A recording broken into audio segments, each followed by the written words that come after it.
I never meant for any of this to happen. All this bloodshed. I feel like I'm trapped on a path I can't change. Hello and welcome. Lost Eidolons is the best turn-based tactics game this year. It is so good, it has rekindled my desire to make YouTube videos and brought me out of an early retirement. I seriously just absolutely loved this game playing through it.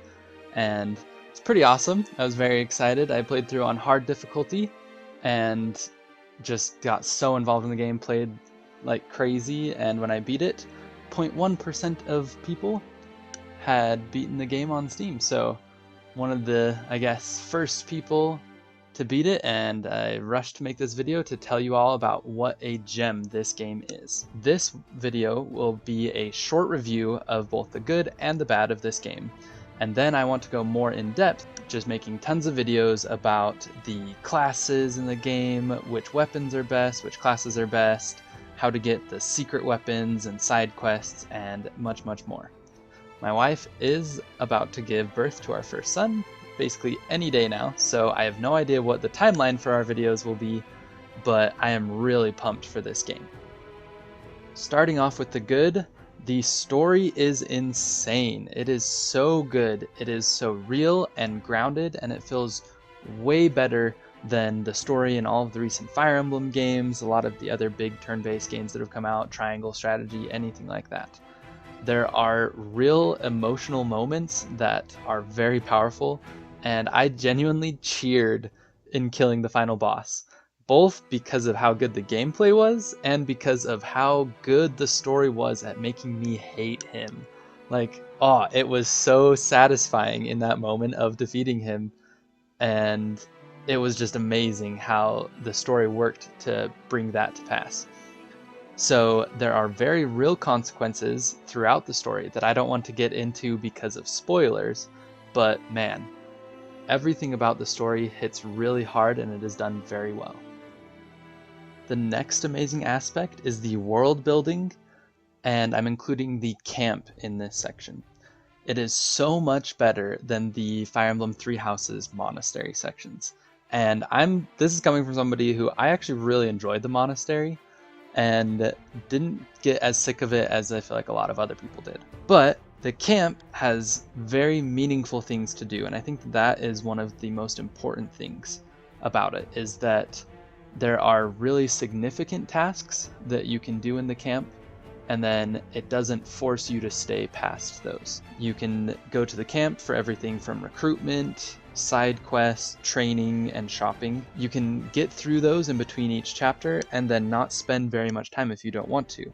The rest of the stuff in camp is completely optional, and it's just part of the world building and characters, and it is amazing. I liked how most of the story building, character interactions, basically what would be supports in a Fire Emblem game, don't have a gameplay kind of benefit to them, so you don't feel like you're forced into all of this stuff just to try and make your army as strong as possible. It's purely there for if you are wanting to get to know the characters and the world better. The world building is even great in setting up the story with how simple the map makes things to see, where you're going, able to understand kind of the politics and the ideas behind all of the war very simply. One of my personal favorite examples of just the optional character and story building is your big muscle guy that's with you from the start of the game. Throughout the course of the story, because of some losses that you have, he like takes up poetry, and man, the final poem that he wrote was like actually seriously emotional to me. It was pretty incredible, and he still has that same personality, but he's more than just a single faceted character because of these camp interactions, way more so than most of the Fire Emblem supports get into. Like, there's a few Fire Emblem characters in the recent games that can compare to basically almost all of the characters into this game. It's amazing how much detail and depth has gone into all of the character building and the world building. The last good thing I want to talk about is the combat, which, you know, is pretty important to a war simulator tactics game. And it feels amazing, it looks amazing, it is stellar. It feels like your units are really strong with lots of abilities, but they're not overpowered, especially on hard mode. And my personal favorite was the magic. Big surprise there. The magic is insanely cool. You have 3 different types of light, dark, and elemental that have a ton of different spell options. Everything from elemental being able to send down giant rainstorms to create a little lake, shoot lightning through it to do extra damage, freeze enemies on the lake. The light and dark have lots of different support and utility, disabling enemy units, just all sorts of really cool options for your spells. And the melee and bows also have lots of really cool things. You have swords, spears, and axes, and then bows that all have different interactions with armor types. It's a great system for combat. One of the best parts about combat, they added in when you finish quickly, you get an experience bonus for each additional turn left. This is a really good system for pacing. It feels like you have that pressure on you to try and move quickly without needing the typical Fire Emblem, oh, there's a bandit that's going to reach the village in a certain number of turns pressure. There's definitely benefits to both sides, lots of really good things, but I love how this system works in this game and it feels great. In addition to the pacing of combat, there's a very good level of difficulty on both normal and hard modes depending on the challenge you're looking for. The last little caveat to combat that I will add is that monster units are basically just a improved version of Fire Emblem Three Houses' large units, demonic beasts. They're done very well, which is really cool to see in a tactics game where they have these large units that take up a 3x3 square or a 2x2 square that are able to still be really interesting and a lot better than I think they're implemented in Fire Emblem Three Houses. So overall, combat is fantastic. Moving on to the negatives, there were a lot of things in this game that could use some improvement.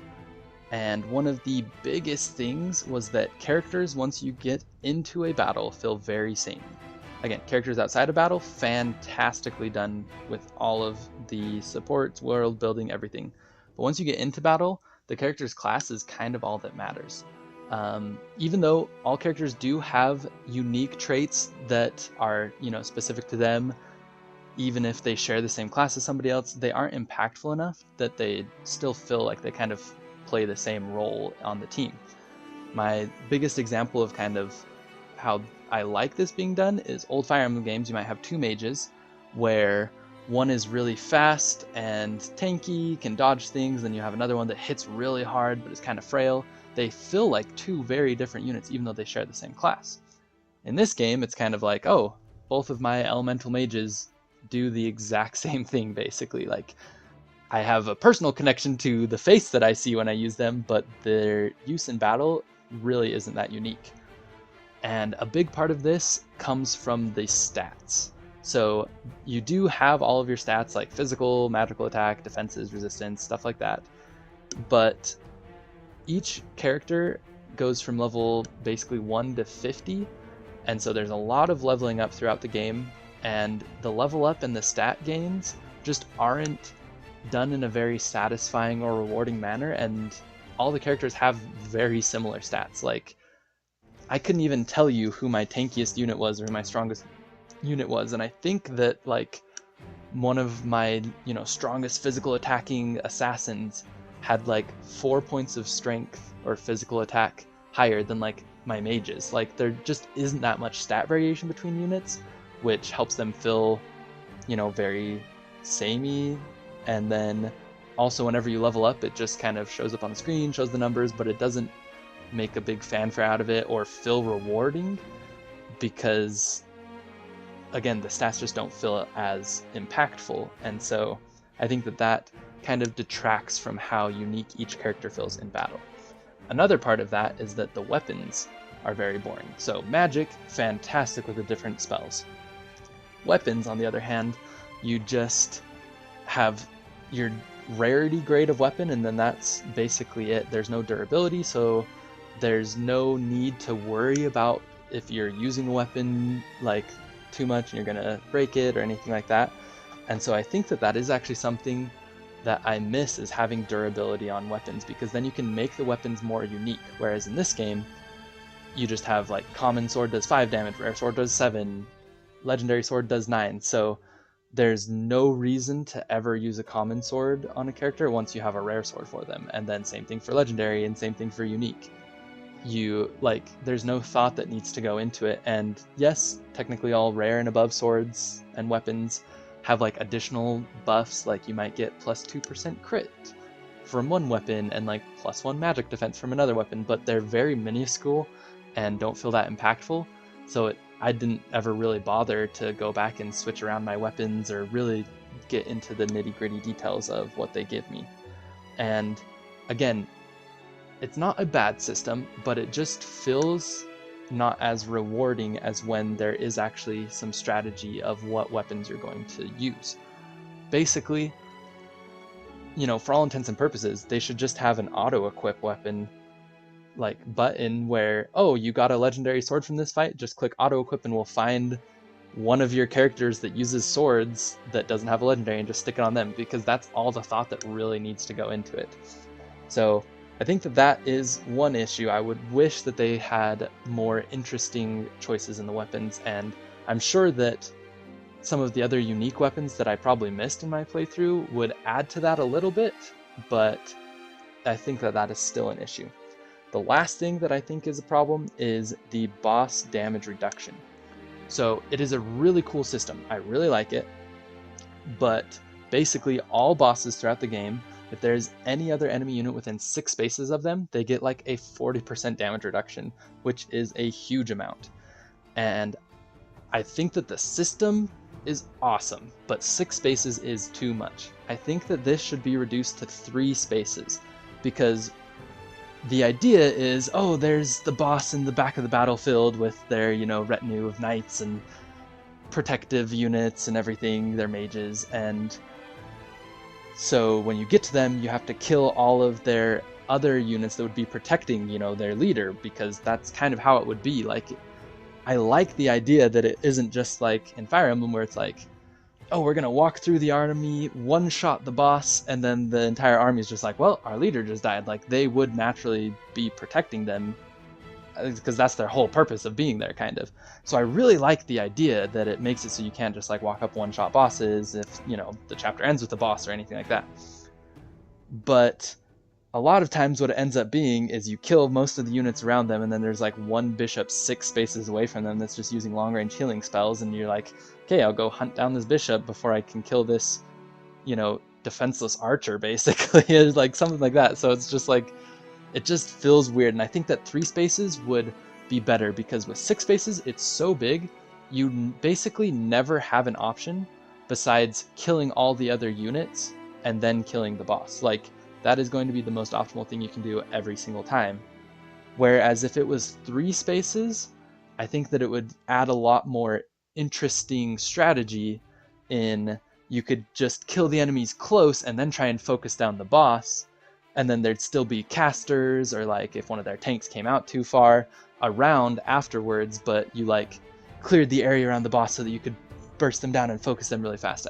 Or you could still do the wipe out all of the generics before doing the boss. Like, it would give more meaning to the boss damage reduction, whereas in this it just feels like well, you might as well not even attack the boss until all the other enemies are dead, because it's such a massive range with a big damage reduction. So those are all the negatives that I have, but overall the game is fantastic. Again, this is probably my favorite game of the year so far.